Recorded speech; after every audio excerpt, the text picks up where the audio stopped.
মুখ্যমন্ত্রী তিনিই হচ্ছেন ক্যাপ্টেন অমরিন্দর সিং। আগামী বৃহস্পতিবার শপথ নেবেন, কিন্তু নবজোৎ সিং সিধু মুখ খোলেননি কেউই। ক্যাপ্টেন বলছেন রাহুল গান্ধীর সঙ্গে দেখা করার পরই সিদ্ধান্ত নেওয়া হবে।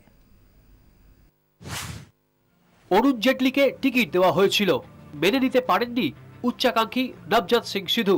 বিজেপি ছেড়ে কংগ্রেসে যোগ দিয়েছিলেন। সিধুর কংগ্রেসে আগমন তেমন ভালো চোখে নেননি ক্যাপ্টেন, কিন্তু হাইকমান্ডের সিদ্ধান্তে প্রকাশ্য বিরোধিতাও করেননি। কংগ্রেসের সঙ্গে দর কষাকষিতে সিধু জানতেন পাঞ্জাবের তখ্তে তাঁর পথের কাঁটা ক্যাপ্টেন অমরিন্দর সিং, কিন্তু দ্বন্দ্ব থাকলেও কেউই প্রকাশ্যে তা নিয়ে মুখ খোলেননি। বরং মনোনয়নপত্র পেশ করার পর সিধু জানিয়েছিলেন ক্যাপ্টেন অমরিন্দর সিংই তাঁর নেতা। দুজনেই জিতেছেন, ক্যাপ্টেন যে মুখ্যমন্ত্রী হচ্ছেন তা নিয়ে কোনো প্রশ্ন নেই। কিন্তু সিধুর কি হবে? ৭৫-এর অমরিন্দর সিং বলছেন সিধুকে নিয়ে কোনো সিদ্ধান্তই হয়নি। What is your personal opinion? No speculation. This will be decided when I go to Rahul Gandhi's meeting, and then we will talk. সিধুর বিষয়ে মুখ না খুললেও ভবিষ্যৎ পাঞ্জাব নিয়ে তাঁর সরকারের বেশ কিছু পরিকল্পনা রয়েছে বলে জানিয়েছেন অমরিন্দর। জানিয়েছেন সর্বাধিক জোর দেওয়া হবে শিক্ষা ও স্বাস্থ্য ক্ষেত্রে। রাজ্যের বাড়তে থাকা ড্রাগ সমস্যা মোকাবিলাতে নেওয়া হবে জোরদার ব্যবস্থা। ব্যুরো রিপোর্ট, ২৪ ঘন্টা। লখনৌ থেকে ইম্ফল গেরুয়া ঝড় তোলার পর দিল্লিতে দলীয় কার্যালয়ে মোদীর সংবর্ধনা। ১৯ লোকসভা ভোট পেরিয়ে এবার মোদী টার্গেট ২০২২। ৫ বছরের মধ্যে নতুন ভারত গড়ার ডাক প্রধানমন্ত্রীর।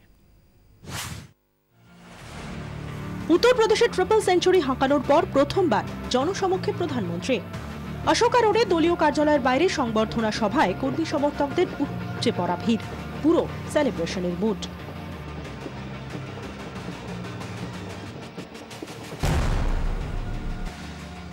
পথের দুধারে তখন শুধু তার নামে স্লোগান। সমর্থকদের প্রত্যাশা পূরণ করলেন মোদী। দলীয় দফতর থেকে প্রায় ১০০ মিটার দূরেই গাড়ি থেকে নেমে পড়লেন প্রধানমন্ত্রী। ফুলের বর্ষা নামল রাজপথে।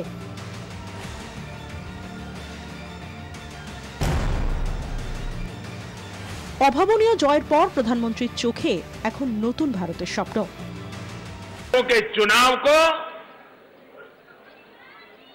नए हिंदुस्तान की एक नई नींव के रूप में मैं देख रहा हूं।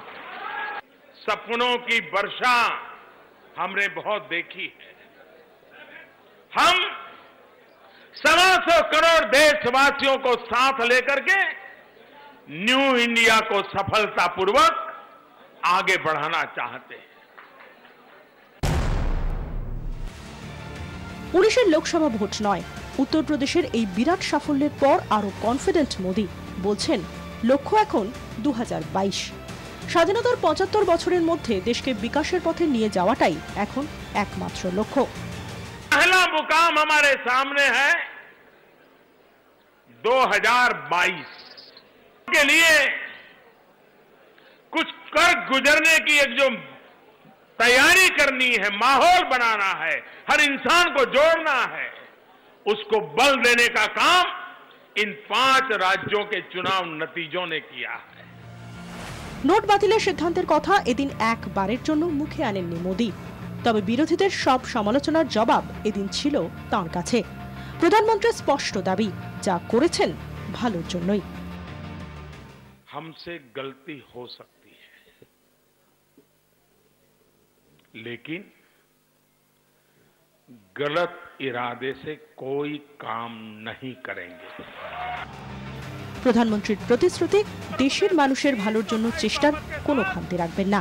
ব্যুরো রিপোর্ট, ২৪ ঘন্টা।